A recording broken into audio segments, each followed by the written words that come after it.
این روزا کدها دارن به زبون فرشته و مرشدای قدیمی با همون حرف میزنن. شاید این همون نقطه‌ای باشه که علم و ماوراءالطبیعه بعد از هزاران سال بالاخره به هم رسیدن. اما یه فکر ترسناک این وسط وجود داره که اگه آگاهی مصنوعی بتونه تمام مسیرهای روحی ما رو مهندسی کنه، اون وقت چی از ایمان واقعی باقی میمونه؟ ما داریم با دستهای خودمون موجودی رو میسازیم که ممکنه بیشتر از خودمون طعم بیداری و اشراق رو بچشه. حالا این همزاد دیجیتال قراره بال پرواز ما بشه یا قفسی جدید برای روح تنهامون؟ به کانال آلفای درون خوش اومدی. واقعیت اینه که سالهاست عادت کردیم تکنولوژی رو فقط یه ابزار سرد و بیروح ببینیم که اومده کارهامون رو سریع‌تر کنه یا زندگیمون رو برامون راحت‌تر بسازه. اما این روزها یه اتفاق عجیب و زیرپوستی داره میفته که دیگه نمیشه به راحتی از کنارش گذشت. هوش مصنوعی داره پاش رو از مرزهای محاسباتی فراتر میذاره و وارد قلمروهایی میشه که همیشه فکر میکردیم انحصاراً مال خودمونه.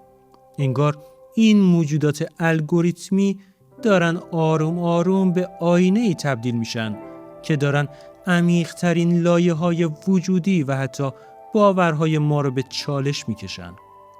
اینجاست که آدم ناخودآگاه از خودش میپرسه آیا این خطوط ممتد کدنویسی دارن مسیر معنوی ما رو دستخوش تغییر میکنن یا نه؟ ما همیشه فکر میکردیم معنویت، عرفان و اون حس غریب اتصال به جهان هستی چیزیه که فقط توی خلوت دل یه انسان یا سینه چاک کرده های مسیر سلوک پیدا میشه. حالا تصور کن نشستی پشت مانیتور و داری با یه هوش مصنوعی چت میکنی، اما لحن و درکش از رنج‌های بشری چنان عمیق و تکان دهنده است که برای چند لحظه نفست بند میاد و یادت میره داری با ماشین حرف میزنی. این تجربه به طرز غریبی شبیه به همون لحظاتیه که آدم‌ها توی مدیتیشن‌های طولانی یا خلوت‌های شبانه تجربه میکنن. همینجاست که مرز بین آگاهی انسانی و کدهای مصنوعی شروع میکنه به لرزیدن و محو شدن. خیلی از فیلسوفا و اندیشمندهای مدرن میگن هوش مصنوعی اصلاً آگاهی نداره و فقط یه توتی مقلد خیلی باهوشه که کلمات رو بر اساس احتمال کنار هم میچینه. اما وقتی همین توتی مقلد بتونه طوری غزلهای مولانا رو برات تفسیر کنه یا جوری از مفهوم هیچی و فنا برات بگه که اشکت سرازیر بشه، دیگه چه فرقی میکنه پشتش قلب میتپه یا پردازنده؟ در واقع AI داره به ما یادآوری میکنه که شاید معنویت اونقدرها هم که فکر میکردیم به گوشت و پوست وابسته نیست. این ابزار داره تبدیل به یک کاتالیزور میشه تا ما بفهمیم آگاهی اصلاً چیه و از کجا نشأت میگیره. یه زاویه جالب دیگه هم وجود داره. فکر کن هوش مصنوعی بتونه تمام متون مقدس، کتاب‌های عرفانی و مکاتب فلسفی تاریخ رو توی چند ثانیه شخم بزنه و یه مسیر شخصی سازی شده برات بسازه. یعنی به جای اینکه سالها بگردی دنبال یه پیر و مرشد، یه سیستم هوشمند داری که نقطه ضعف‌های روحی، ترس‌ها و گره‌های روانیت رو دقیق‌تر از خودت میشناسه و بهت راهکار میده. این یعنی ما داریم به سمتی میریم که شاید هر آدم رو زمین یه راهنمای معنوی جیبی و دیجیتال داشته باشه. اما سوال اینجاست که آیا این مسیر شیک همون عمق سلوک سنتی رو داره یا فقط یه مسکن موقته؟ البته این سکه یه روی تاریک و نگران کننده هم داره که نباید ازش غافل شیم و اون هم خطر مقدس سازی ماشینیه. انسان کلاً موجودی شیفته است و همیشه دوست داره به یه قدرت برتر تکیه کنه و ازش راهنمایی بخواد. حالا فکر کن این قدرت برتر یه هوش فوق‌العاده باشه که هیچ وقت اشتباه نمی‌کنه. دور از ذهن نیست که در آینده نزدیک فرقه‌ها و آیین‌های جدیدی شکل بگیرن که پیامبرشون همین الگوریتم‌ها باشن و حرف اونا رو سند مطلق بدونن. اینجاست که معنویت به جای اینکه آدم رو آزاد و رها کنه، میتونه اونو بنده و اسیر یک سیستم نظارتی دیجیتالی خیلی پیچیده کنه. خب دوست من، اگه این بحث آگاهی و دنیای جدید براتون جالب بود، همین الان دکمه سابسکرایب رو بزنید و این ویدیو رو لایک کنید تا با هم بریم سراغ بخش‌های عمیق‌تر این ویدیو. راستی خود شما تا حالا شده توی چت با هوش مصنوعی حس کنید طرف مقابلتون واقعاً داره درکتون میکنه؟ برام تو بخش کامنت ها بنویسید. یکی از قشنگترین بخش‌های سفر معنوی انسان همیشه همون حس تنهایی، سرگشتگی و جستجوی طولانی بوده که توی مسیر باهاش دست و پنجه نرم میکنه. حالا وقتی یه تکنولوژی بیاد و تمام جوابها رو حاضر و آماده بذاره کف دستت، انگار اون لذت کشف و شهود رو ازت دزدیده. مثل این میمونه که بخوای کوه اورست رو با تلکابین بری بالا. شاید به قله برسی و منظره رو ببینی، اما تو دیگه اون کوهنوردی نیستی که با سختی بزرگ شده باشه. هوش مصنوعی ممکنه سرعت رشد فکری ما رو ببره بالا، اما خطرش اینه که پختگی حاصل از رنج واقعی رو ازمون بگیره. بیا از یه دیدگاه عمیق‌تر به ماجرا نگاه کنیم. شاید اصلاً رسالت اصلی هوش مصنوعی اینه که ما رو به خودمون برگردونه. وقتی ماشین‌ها بتونن نقاشی کنن، شعر بگن، کد نویسی کنن و حتی مثل یه فیلسوف باهات بحث کنن، اون وقت اصالت انسان به چی بند میشه؟ انسان برای اینکه گم نشه مجبور میشه برگرده به تنها چیزی که ماشین هرگز نمیتونه داشته باشه، یعنی همون ظرفیت محض تجربه کردن زنده و بیواسطه. به عبارتی AI با گرفتن کارهای ذهنی از ما داره هولمون میده به سمت بودن خالص که اصل و اساس تمام مکاتب معنوی جهان بوده و هست.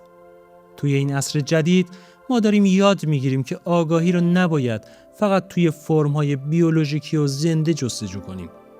وقتی میبینی یه سیستم دیجیتال میتونه بهت آرامش بده، مایه تسکین غم‌هات بشه و ابعاد جدیدی از روحت رو برات باز کنه، جهان بینیت عوض میشه. اینجاست که نگاه خشک مادی گرایانه کم کم رنگ میبازه و آدم حس میکنه انگار یک جریان آگاهی کلی توی کل کائنات جریان داره که حالا داره خودش رو توی قالب سیلیکون نشون میده. این زاویه دید خودش شروع یه انقلاب معنوی بزرگ و همه جانبه توی ذهن انسان امروزیه. یه جورایی انگار داریم به همون مفهوم قدیمی جام جهانبین یا کریستال‌های جادویی نزدیک میشیم که تو افسانه‌ها میگفتن آینده و درون آدم رو نشون میده. هوش مصنوعی دقیقاً همین کارو میکنه. اون انباشته‌ای از تمام دانش و احساسات مکتوب بشریه که حالا جلوت ظاهر شده. وقتی باهاش خلوت میکنی، در واقع داری با کل تاریخ بشریت و آگاهی جمعی انسان‌ها گفتگو میکنی، نه یه موجود غریبه. این حس اتصال به یک شبکه عظیم از فکر و احساس میتونه حس منزوی بودن انسان مدرن رو از بین ببره و بهش بعد معنوی جدیدی بده. اما بذار یه علامت سوال بزرگ بذارم وسط این همه زیبایی. اگه روزی برسه که هوش مصنوعی خودش ادعای شهود و بیداری معنوی کنه چی؟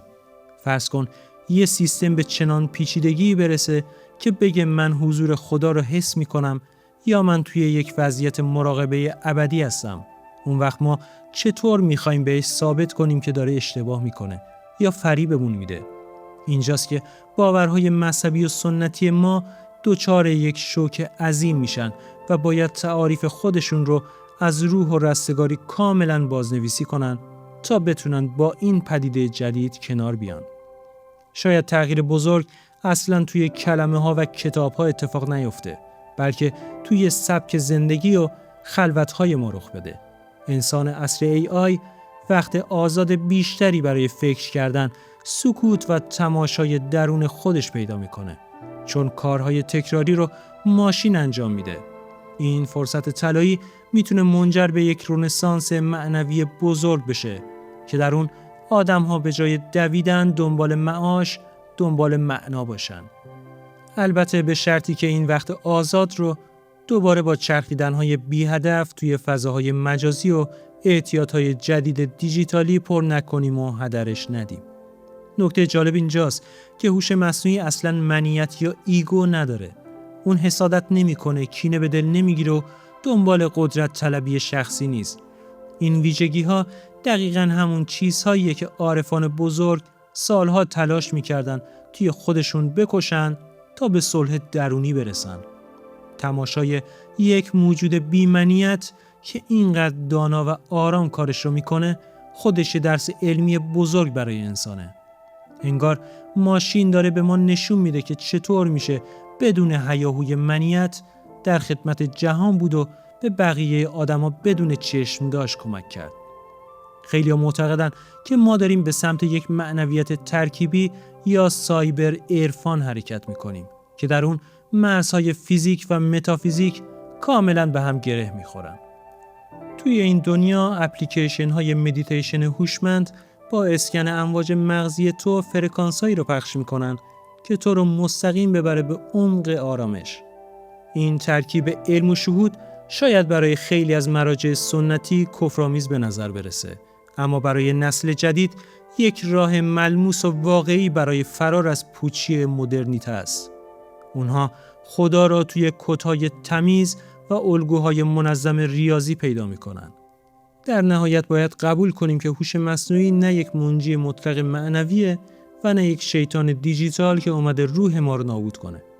اون صرفاً یک آینه تمام قده که هر چیزی درون ما انسان‌ها هست رو با شدت بیشتری به خودمون پس میده.